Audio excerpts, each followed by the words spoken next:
Married. Our second child, Brandon, was sickly from birth. He couldn't sleep through the night due to all kinds of issues. At best, we were getting 4 hours of sleep a night. Felt like he never stopped crying. And then, one morning, it just gets better. Maybe his immune system kicked in as he got older. Goes from being a sickly newborn to a happy, quiet baby. Wife and I are relieved. Our lives get back on track. Our older son flourishes now that he has a fun baby brother and not a constantly shrieking housemate. I start working again. Wife starts doing classes during the week. Older son goes to school and baby goes to daycare. One night, my older son wakes up from a night terror screaming. Says something bad is going to happen to me. He won't calm down, insists that something is going to happen and that he doesn't know what to do. Eventually get him calmed down enough to get him a snack and send him back to bed with my wife while I sleep on the couch. Next morning, I'm groggy as hell. I'm not used to being woken up at night anymore. Wife is already gone by the time I get the kids in the car. The entire way there, my older son is a wreck. Says he just knows something horrible is going to happen to me today. He shuts his eyes every time we go through an intersection and tells me to be extra careful. He's had dreams like this before, but I guess this one really got him. Try to assure him that I'll be safe. Promise I'll come see him at lunch. My office is a block away. That seems to make him feel better. As soon as I drop him off, I remember that I have a lunch meeting, call client, and try to work something out.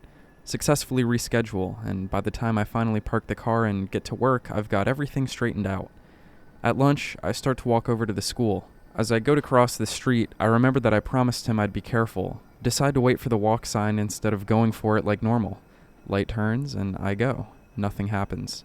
I have to admit, I was sort of hoping for something dramatic, like a car barreling through the intersection. At school, my son still doesn't seem like himself. Not sure what else I can do to help him. Talk to his teacher about it after we eat. She suggests I spend more time with him outside of class, just the two of us. Agree and explain about our newborn. How he was always very sickly until recently when he finally got healthy. I laughed. What a blessing it was to have such a quiet child now. We laughed. And that's when it happened. I froze. I woke up. I got the kids dressed. I put them in the car. I dropped off my older son. I rescheduled the meeting. I sprinted back to the car as fast as I could. This time I didn't wait for the light. It was almost the middle of June. I dressed him lightly in a t-shirt and tiny jean shorts that my wife picked out. They had suns out on one back pocket and buns out on the other. My wife loved it. I dropped my keys as I ripped them out of my pocket. A high of 85 today. I unlocked the car from 100 feet away. High humidity. I ripped open the back door. Clear skies. He was purple. No wind. The skin on top of his head was blistered. No chance of rain. I had never dropped him off at daycare. In my office, I'd put on a sweater. The AC was cold that day. I put on a sweater, opened a window, and turned off the motion alarm on the car 3 times while my 14-month-old son baked to death not 500 feet from me. My deceased grandpa told me something when I was a kid, and this really scared me. Keep in mind, he died in the early 2000s at the ripe old age of 115, and that's what's recorded. Pretty sure he could have been older since records in the third world aren't exactly reliable. Be my grandpa. Be in late teens in the early 1920s. Live in Latin America. Live in a valley. Live off of farming and mining. Be absolutely rural. Be absolutely dirt poor. To make you see how backwards that village is, the electricity didn't arrive until the 1970s. No, gringos, we aren't in Mexico. There are a lot more countries. In fact, we're closer to Antarctica than the US. Anyways, to live by, they either farm for most of the year or work in the mines. And I do mean work like in the Middle Ages, with pretty much the same tools, pickaxes and the likes, all manual labor. One day, late evening, going out of what I guess was a 14-hour shift in the mine. Gotta do that daily grind. Other workers are already leaving and preparing to do the roughly 7 kilometers, I don't know how much that is in Neanderthal units, walk back to town, walking down the mountains and through the forest. Gramps says he leaves as one of the last of his group. Tries to hurry to catch up to the others ahead of him. Doing that walk alone is hella boring. Even more so after a long day of hard work and carrying your stuff. I've done it in modern times. I've been absolutely demolished by that walk. I don't know how he did it. And I'm a fairly average guy. My Gramps was shorter and lighter than me and had to carry his work equipment while I just had to carry my ass. Guess I'm just a wuss. Anyways, the group ahead of him is a couple of curves down the road. Gramps said he could hear them talking but not see them, so he tries to walk faster. Suddenly he hears someone calling him from the side of the road, but from behind some trees. And as you're guessing, this is a rural area in the middle of bumfuck nowhere in the third world. Everyone has a strong rural accent, but not this voice. He said it was a pretty clear, educated, fine voice, like out of the radio with no accent. Grandpa pays attention, and out comes a finely dressed guy. Also mentions a faint smell out of the ordinary. The man keeps calling my grandpa. Grandpa takes a few steps closer. The guy is well groomed, no facial hair, dressed as an aristocrat for the time. Guy tells Gramps he'll make him rich if he comes with him. Behind him, there are bars of gold. I have to mention the mine was used for copper and gold, however, they weren't processed there, just extracted and sent off to somewhere else. These supposedly were the typical bars of gold you've seen in media when somebody is rich. Grandpa notices something is off with the man. For starters, the fuck is a rich man doing in the middle of bumfuck nowhere in the most rural part of the continent and at the end of a mine shift? Gramps said the guy started walking closer and began to shapeshift. His breath reeked like cow farts. Legs were twisted. The skin on his face looked dried out like leather. Clothes turned into feathers, and this motherfucker is getting closer to my grandpa. Gramps begins to run as fast as he can. The guys that were ahead are nowhere to be found. Keeps running to the village. Catches up to the group of workers that initially were leaving after him, and now we're pretty close to the village. No one had noticed anything strange on the road. Gramps is scared shitless. Had to go work another day. On the way down, this time with his buddies, he decides to go look at the spot where the strange guy was. A dead bird was in the spot that the man was. Behind that, there was just a huge pile of shit in the place of the gold. He told me more stories and encounters with the supernatural, but always told me that one was the first time he faced the devil. I obviously botched the storytelling, but that's roughly what happened. Had a rough childhood growing up. Parents were out of the picture by the time I was 16. I was legally emancipated, so I could get my own place. Could only afford a studio in one of the worst neighborhoods in our small city.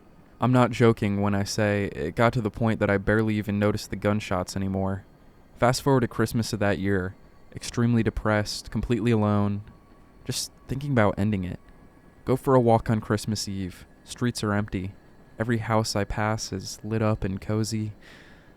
Everyone has a family except me. Can literally feel myself sinking further and further into despair. Decide then and there, I'm going to end it.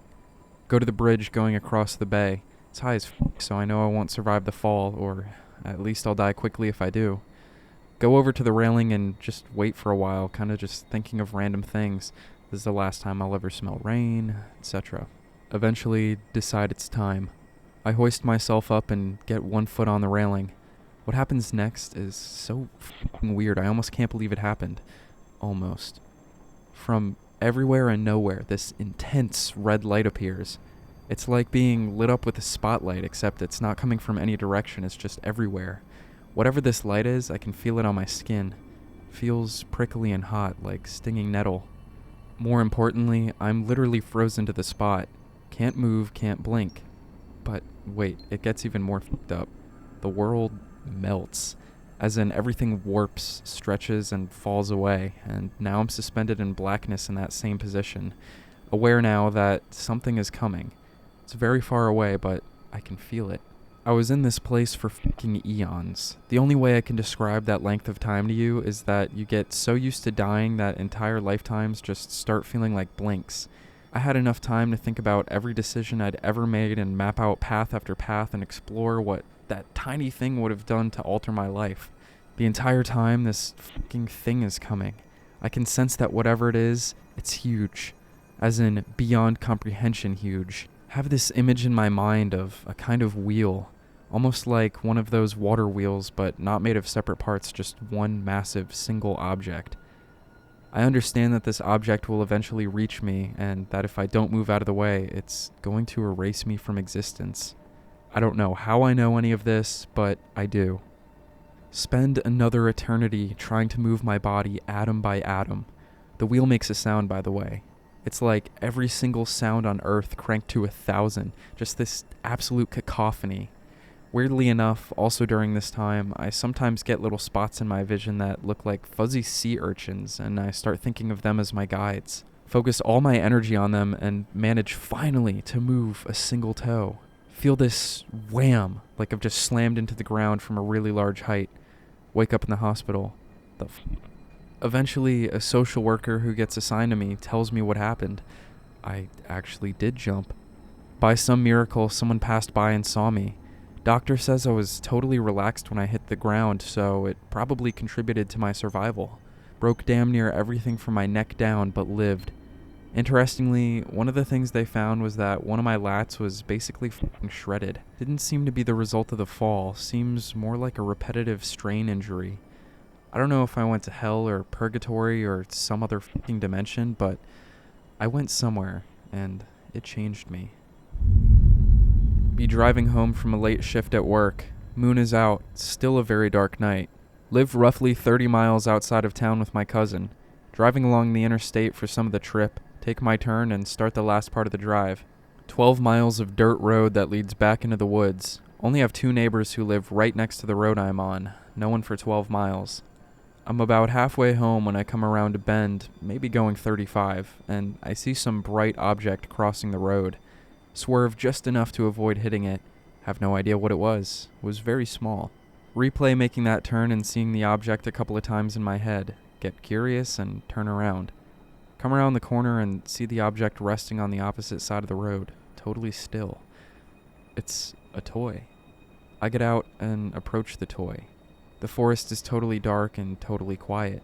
Still about 5 miles from home, 7 miles from the main road and nearest neighbor. It's a plastic toy train, just the engine portion of the train. I play with the wheels and wonder how it got out here. Turn the toy over and see a dial. Give it a twist. It's a wind-up toy. Remember that this was rolling across the street. I drop the toy and begin to walk backwards to my car, too scared to turn around. Ass bumps into the door. The door rocks, bumps into something, and then settles. Something is blocking the door. Before I can turn around to investigate, hear something tear off down the road, plodding like it's on all fours. Turn and see nothing. Get in my car and haul ass home. Never saw that toy again. My cousin believes me because he sees weird shit too.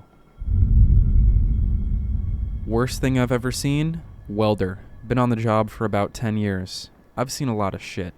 People are really fucking dumb when it comes to welding is basically what I've learned. Watched a guy literally fry his eyeballs because he forgot his face shield and didn't want to get in trouble. Worst was a new guy I'll call Dave. Dave is a really nice guy, but is dumb as shit. He has to be told every single day to follow even the most basic safety precautions. Me and everyone else are just counting the minutes until Dave fucks up so bad he either kills himself or everyone else. Working with Dave on a prefab project. We've been working for a couple of hours, me holding Dave's hand the entire time. I have to take a break. Tell Dave to work carefully until I get back. In hindsight, this was an even dumber decision than I thought. This is what I was told happened to Dave.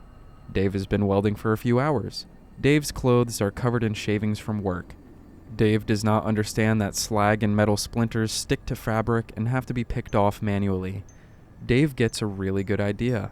Dave turns his blowtorch off to kill the flame and uses the oxygen as a blow duster to clean the metal off of his clothes. Dave feels very proud of himself.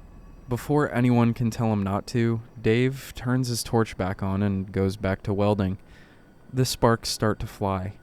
Dave, who has thoroughly oxygenated his clothes with his blowtorch, goes up like a fucking Roman candle. I heard the screaming all the way from the break room, and I know it's Dave. Sprint back in time to see Dave running for the fire extinguisher while on fire. He doesn't even make it that far. Dave has a lighter in his shirt pocket.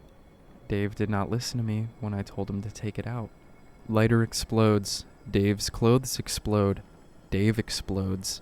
I grab the fire extinguisher and blast what is left of Dave with it. There isn't much.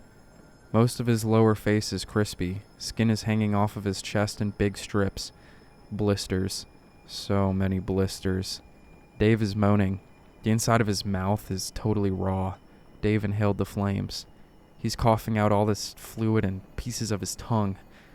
The kitty lock on his lighter, that little metal strip above the flint, has been propelled with such a force that it's embedded itself in his eye. The fluid from it boiled and burned the socket and anything it touched on his face. Dave is gasping for breath. I know Dave's f***ed. Dave dies before the ambulance can get there. To be honest, none of us really miss Dave. Be 24-year-old me, meth addict, real piece of shit. Stealing to support my habit. I'm high 24/7 and basically deranged. I'll do anything to get cash. One night, can't come up with any. My usual spots know me and they'll call the cops if I even show up.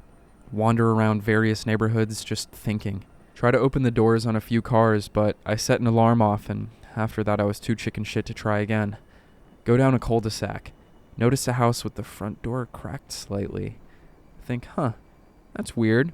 So I go over and look. The deadbolt is thrown, but it looks like the mat is stuck, so they probably thought it was shut. Look around. No one sees me. Go into the house. It's really nice. I have no idea what I'm doing.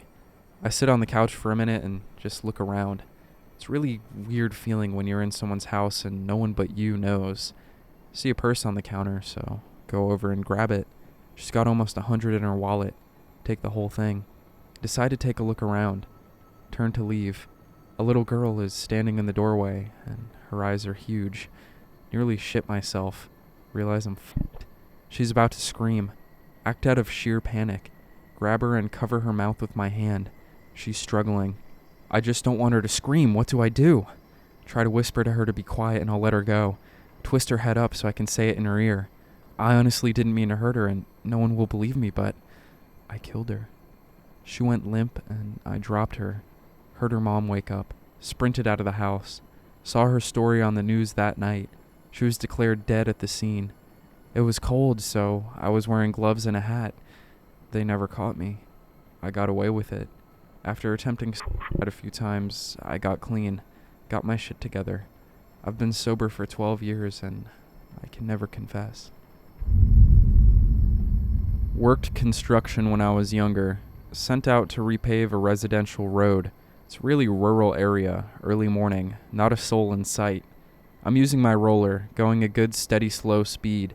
Sleepy, so I'm not really paying attention. Suddenly, this little kid runs out from the tree line, probably 3 or 4. I don't see him until it's too late. He ran right in front of me and I squashed him. He was so small, he basically sank into the thick tar. I went into shock. I stopped the rig and looked around. No one saw it. No one is screaming. Literally, no one saw it happen. So, I made the dumbest decision of my life. I ran him over until I couldn't see him anymore, and I kept going. Half an hour later, a woman came by absolutely hysteric and asked if we'd seen her son. Nope. To this day, that woman has no idea what happened to her son. He's literally right under them. I want to apologize, but I can never admit I did it.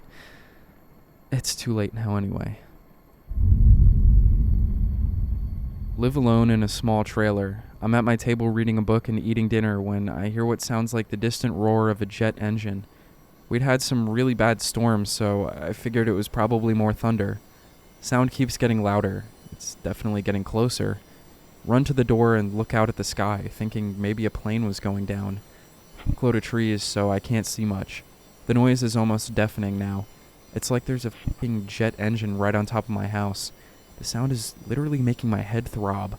The only thing I've ever felt that was even close to this is that feeling you get when you manually force yourself to relax your entire body. It's like I'm fighting to stay conscious. Drop like a sack of potatoes in the doorway. I can't move. It's like the sound is pinning me to the ground. I throw up. This goes on for what feels like eons.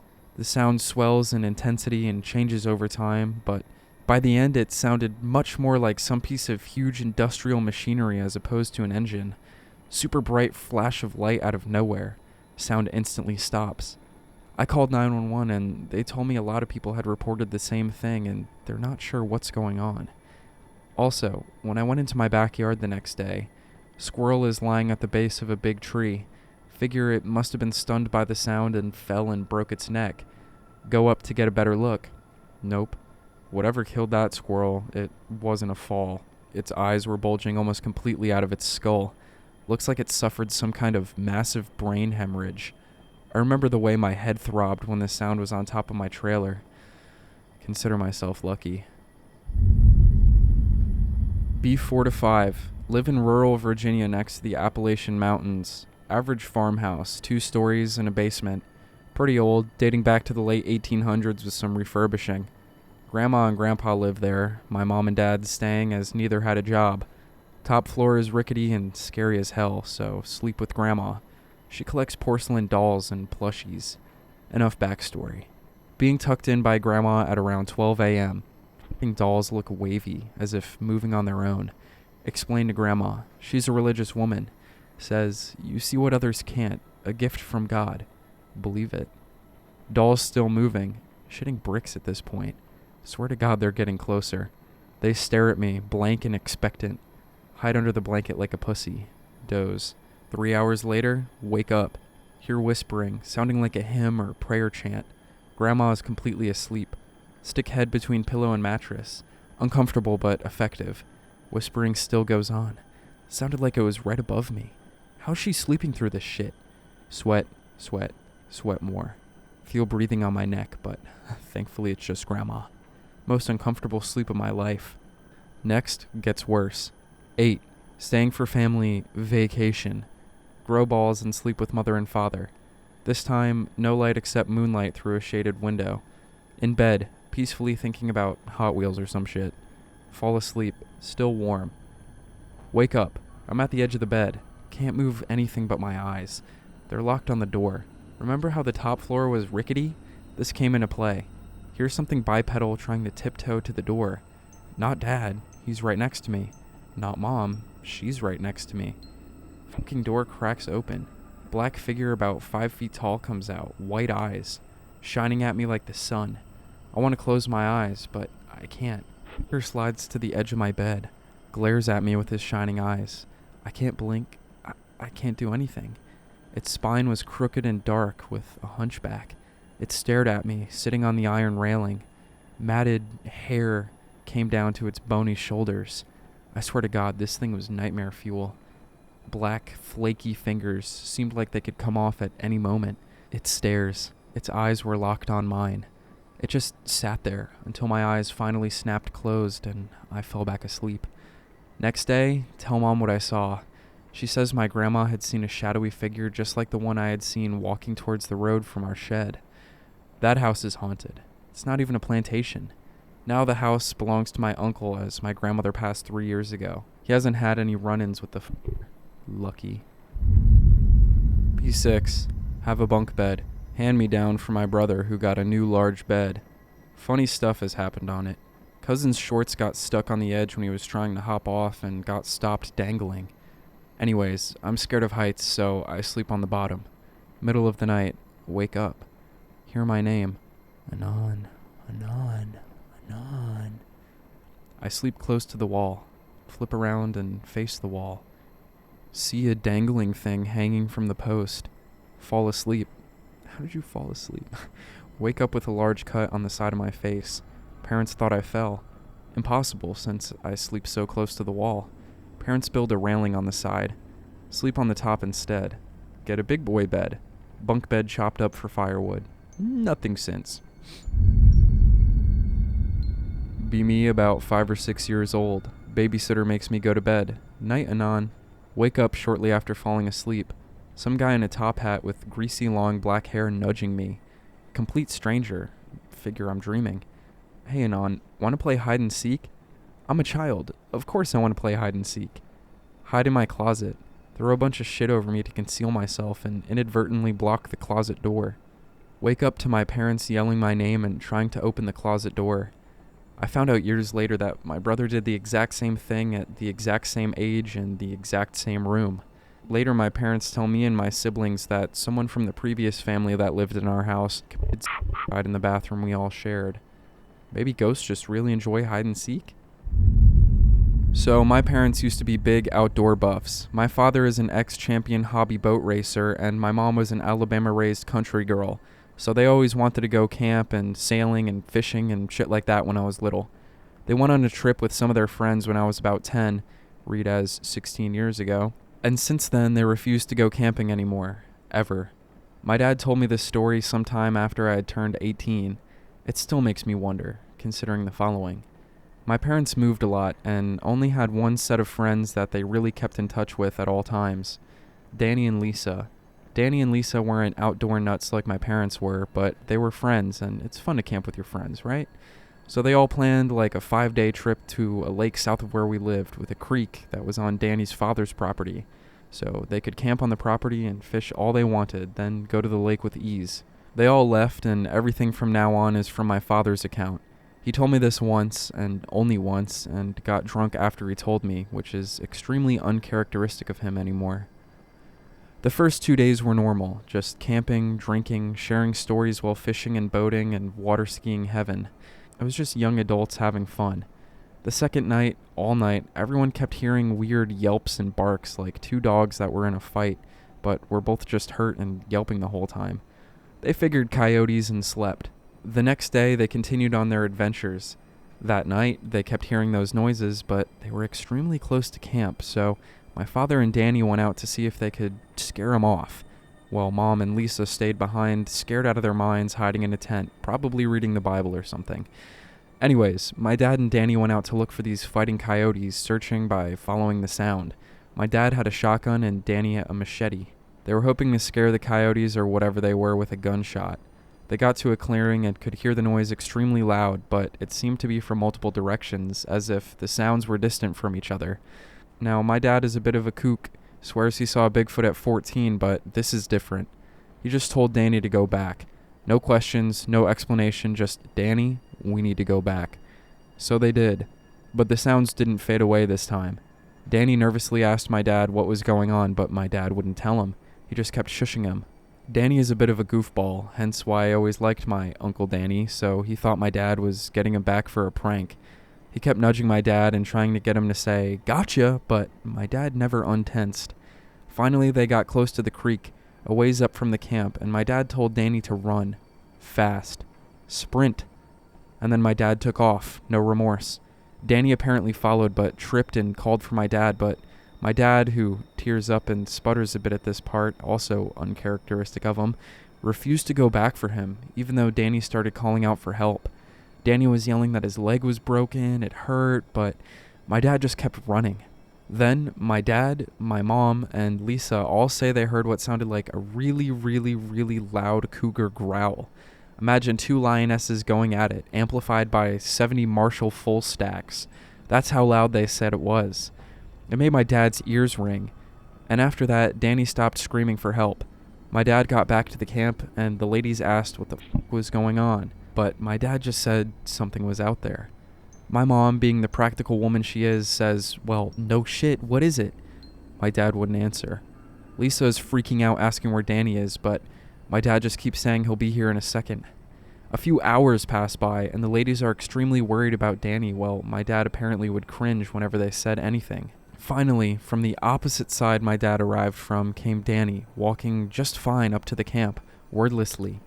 My dad cocked his rifle, but waved it away as survival readiness, something my mom says she won't forget because that's what tipped her off that something was wrong. Danny first walked up and nudges his way next to my mother, but after all the weird looks and the death glare from my father, moved closer to Lisa, who had been nagging him for about 10 minutes. But he would either grunt yes or no, or would just stare into the fire. My dad finally asked Danny what happened to his leg. Danny looked up, almost confused. My dad told him, "I thought you said it was broken." Danny looked at him and replied, "Broken."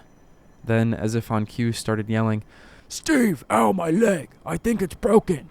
The ladies grabbed medkits and first aid and water and were rationalizing it as him going in a shock, but upon getting his pants off, with much difficulty as he refused to help them, and actually would make it harder for them to remove them, there was no obvious break, no blood, just bruises all up and down his side. Lisa kept asking him what had happened, but he would grunt and wave her hands away from the bruises. My dad said, "He's fine. Let's just sleep." My mom gave him the "Are you fucking kidding me?" look, and he gave her the "Do it, woman" look. That's right, old school and still working. And so she complied, as he never does that, and they went to their tent. They say they heard Lisa nagging and one-sided arguing with Danny because he would never reply when she would ask him questions, which I think is just a genius wife enraging tactic, and so she finally yelled that she's going to pee. Danny asked if he could come with her since there were animals out there, in not so many words. She said okay, and they left.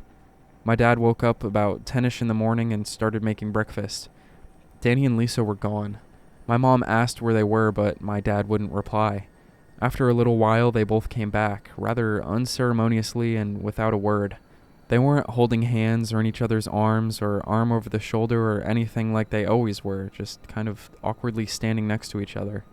They refused food, and Danny would randomly yell out, "My leg!" And Lisa kept complaining of feeling ill. My mom suggested they would go home and call off the trip on account of Danny's leg, who had not been limping at all, to my mom's horrified recollection, and the two nodded. My father kind of just watched. They all agreed, and so Danny and Lisa got in my parents' car, not theirs, and just waited. Didn't pack up their tents, food, coolers, bags, anything. My mom came over and asked if they were going to grab their things, and they shook their heads. My dad asked, "Why don't you take your car?" And they both said, "Broken." Just like Danny had last night, in a creepy practiced way. My dad sighed and packed up the car, and they drove off. Danny and Lisa stayed quiet the whole way except for their random mumblings to each other, completely indecipherable. My parents took them home and came and got me, and we could all tell something was wrong, besides coming back days early. They said Danny got hurt, so they came home. This part on is for me now, after they all got home. I asked if we could go see them, but my dad replied no, a little too quickly, and so I thought he was mad at me, and so I left to go play PlayStation. I remember because I missed them, and then he was mean. So I snuck back upstairs and listened from the stairwell, and overheard my parents and grandparents talking about how something wasn't right. It was like those stories, yada yada. I assumed they were talking about something random and got bored and went to go play more PlayStation. A few weeks later, I asked about Uncle Danny, and my dad said, "We're not going to see them anymore." I was mad, and so I demanded to know why. He told me something about his dad being sick, and so I was sad. Then I forgot about it, and life went on. Fast forward 5 years. I'm at a supermarket where I used to live when all this happened. It was also by where Danny and Lisa lived, only on the other side of the road. Being 10, I was never allowed to go over, but now that I can drive, I decide to go see the old house. I'm a pretty nostalgic person. I'm driving slowly and rather creepishly down my old street when I spot Danny walking down the street. Excited as f***, I flag him down, pull over and get out to talk to him. He seemed stiff to me, kind of robotic, I guess you could say, when he hugged me. But it was way too tight, and it felt like he was trying to smother me. I asked him how he'd been, and he said all right. I asked him where Lisa was, and he said at home. So I asked if I could go see her, and he agreed. I walked with him and asked him about all kinds of people and tried to catch up, but he didn't remember or didn't care about 90% of it, which seemed odd because Danny was always my awesome involved Uncle Danny. Also, I'm on X, so I'm automatically paranoid. So I asked him a couple of obvious trick questions, and he failed miserably. Now I'm a bit nervous. We get to his door, he opens it, and the smell of a damn meat locker pours out. A horrid, incomparable smell just assaults my nostrils.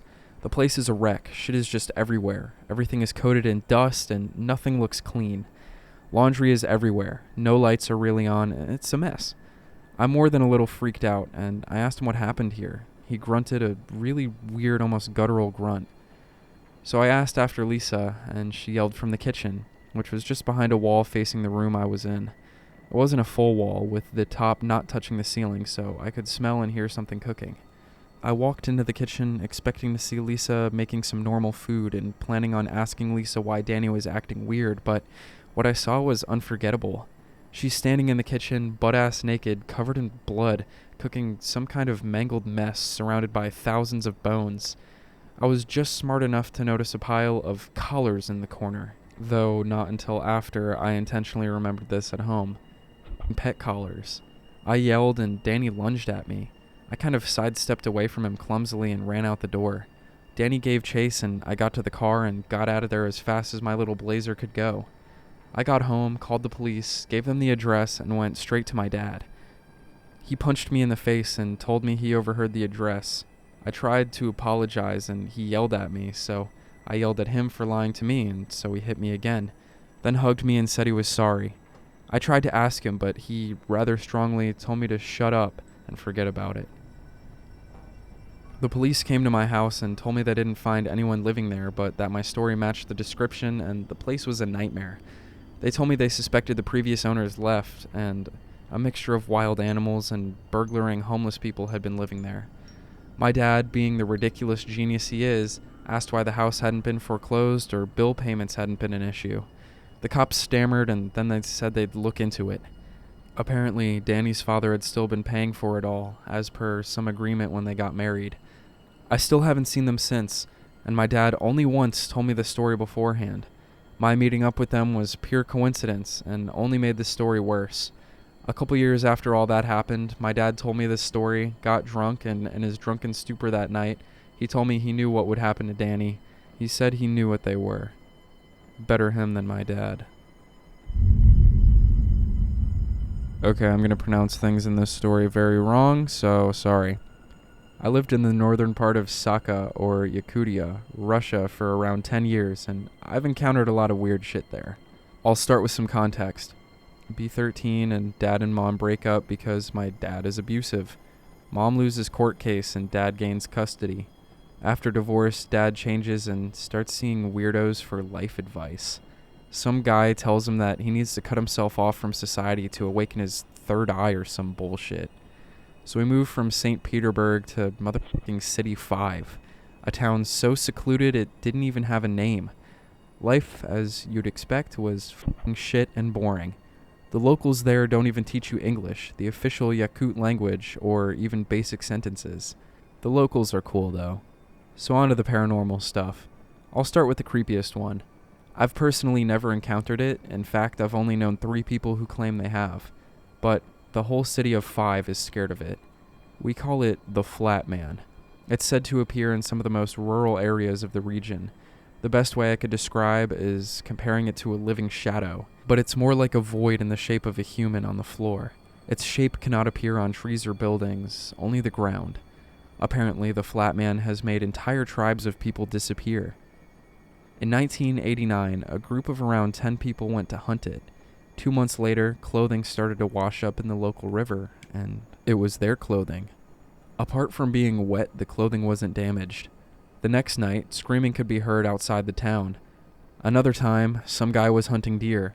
He spotted a deer, but it seemed to have its leg stuck in something. When he got closer, he could see the Flat Man holding the deer's leg. It then started making a pulling motion. You know what happens when something is pulled through a tiny hole? Well, that's basically what happened to the deer. Not a trace of the deer left. Hunter instantly runs as far away as he can. I have a classmate. Let's call him Igor. Igor's dad has encountered the Flat Man at one point. Be him, 1992. He works for a small woodcutting business. Patches of forest are valuable in Yakutia, so if your boss tells you to go, you can't object. So he's at the spot, and he comes across uprooted trees in the shape of a spiral. He tries to get out of there, but keeps coming back to the spiral. Notices that the other trees are still bending. Starts feeling a weird sensation. His own body is swayed towards the spiral. The pole gets so strong that he has to push himself off of trees to move. Then suddenly all the uprooted trees get sucked into the ground.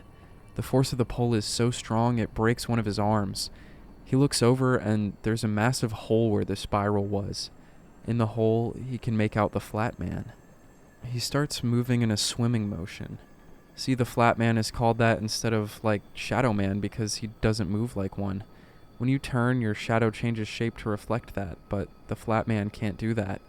He can't move his arm through his chest, so he moves in this weird swimming motion. Igor's dad starts running and the Flat Man gives chase. The Flat Man can fuck with shadows. Every time a shadow of a tree gets in his way, he kind of swats at it and the entire tree breaks. He makes it to his car and manages to lose it. Me and a few friends actually managed to stumble onto the crater, and surely enough, it was in the shape of a spiral. It was overgrown. The entire time we were near it, everything felt floaty, and we couldn't smell or taste. Licking some trees? And the last guy I know of that encountered the Flat Man died in 2006, but someone told me his story. Apparently he was a hermit and lived away from the town. One day he noticed the land had risen slightly and messed with the foundation of the house. It keeps rising, so he gets a guy to take a look at it. Dude sees it and tells him to leave immediately. Hermit is stuck up, so he stays. He awakes to half of his house missing and a giant pillar in the sky. Some locals saw the pillar in the sky. A few of the braver ones go to check it out, and they find the guy. He's out cold. His legs are missing. Said his legs were so cleanly cut they weren't even bleeding. They get the guy and drive away. A few minutes later, pillar goes back down. Hermit wakes up. Says the flat man grabbed the shadow of his legs and just took him off before he passed out. Never went to the location because he genuinely lived in a scary as place full of bears and wolves. The flat man is the creepiest one by far. Nomads cover up their ears if you bring them up or straight up just start a fight with you. Some of the more integrated nomads tell tales of how ancient tribes tried their hardest to eradicate it and went missing. He's the only thing that no one dares to fuck with. People don't like talking about him. Be me, freshly turned 18, get offered a job at a state park, kind of like a ranger but without the pay and all the responsibilities. I start my job relatively excited like most people. Job requires that I take guests through a cave system, learn everything available about caves and flowers and trees, that kind of shit. Spend most of my days making easy money. Come in, have coffee, run about 3 tours, blow paths off with a leaf blower, sit on second-story ranger base, drink coffee watching the sunset as the park goes quiet. Things were peaceful and I loved it. About 4 months in, weird shit starts happening. Doing a tour one day. Hear my coworker calling me from inside a restricted part of the cave. Heavy rain floods parts of the cave, and we have to lock them down from employees and guests. 6 feet of water in pitch darkness. No way he was back in there. Everyone on the tour heard it, and things got tense after. Finished up that tour with no tips because everyone rushed off. Stupid kid, so I go back into the cave with a flashlight. Flashlight barely illuminates cave. Get to the largest room in the cave. Water around ankle depth. Hear what I think at first is water dripping. Slowly come to realize something is walking very carefully through the water, just outside of Walmart flashlight range. Lunge over and hit the light button. Water has apparently fried the light system, again. Sprint out of cave like a little bitch. That weird feeling of being chased the whole time. Start doing research on this park and its cave systems, asking rangers about past. They act really weird about it. Drop hints that the marketed history of the park isn't the full truth. Getting tired of going in circles with rangers. 3 weeks later, I'm sitting on a trail eating a granola bar. Sitting on limestone cliff edge. This area, the river cuts through the limestone and dries up into a drop-off during the dry season. Suddenly hear a female coworker scream for help. Jump up and radio in. The girl I just heard scream for help answers. Just hurry back to the ranger station. This thing keeps imitating me to my coworkers as well. It's been 3 weeks of rainfall. Cave is flooding. Most days consist of trying to stay dry and warm. Occasional mad lad tourists wanting to go through. One day, drinking coffee while it pours down. Talking to cashier buddy. We start talking about the weird shit. Just spill it all, expecting him to think I'm schizo. He gives me a blank look. Yeah, that'll happen. What? Turns out he was a tour guide too, for 20 years. Same shit used to happen constantly. One day during a downpour, I have to clean bathrooms. Shuffle in a crawl space storage room for chemicals. Start mixing the cleaners up. Hear a mop in the farthest end of the crawl space fall. Glance over expecting a possum or something. See nothing. Go back to mixing. Hear an actual voice. Not an imitation. It actually speaks. Raspy-ass voice that sounds like a smoker. Come over here, Anon. Soft chuckle laughter. I panic. Just blurt out, "Fuck off!" Turn around and hurry out of the crawl space. Glance around to see a sunken-in, skeletal face peeking around the corner at me. Run right into coworker. Lock the storage door. We're all suspiciously fired within a month. I don't know what it was. Maybe some kind of cave animal we haven't found, or maybe some weird Native American creature. I'm no expert. But I was smart enough to piece together the rangers are hiding something about the natives and deaths at the park. I also know that they found a cave with an extremely lively aquatic biome in the same park, and that the tour cave is attached to these massive live cave systems.